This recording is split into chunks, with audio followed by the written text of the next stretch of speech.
Hello everyone! Meron nga pala akong squid or pusit dito mga idol, mga lods. Yan, inislice ko na pala yan at hinugasan. Yan pala yung aromatics, luya, sibuyas, bawang, saka paminta at siling green.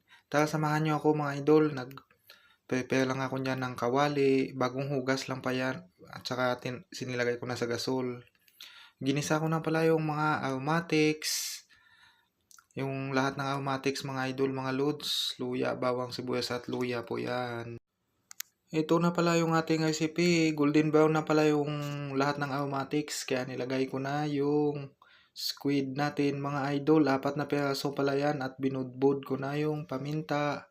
Sabay nilagay ko na din yung toyo. Ito nga pala yung menu at saka recipe ko for today's video. Tara mga idol. Ayun, tinakpan ko pala muna at ilaga natin ng ilang minuto. Tapos yan na pala, after ng ilang minuto mga idol, mga lord, chinek natin yung ating experiment. Patutuyuan lang pala natin yan. Tapos nilagyan natin ng konting magic sarap.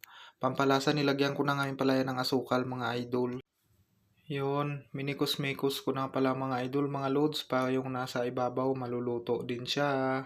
Kauwi ko lang pala galing duty na 12 hours, tapos ito naman aking ginawa. Nilagay ko na nga pala yung ceiling green. Pampabango lang din pala yung mga idol at mga loads. Shout out to all followers and viewers, supporter, at saka mga top engagers ko dyan. Shout out ulit. Eventually, Ito na pala yung ating experiment. Tapos na mga idol. Adobong pusit. Lapagan nyo na po ng kanin. Hanggang dito na lang. Thank you for watching.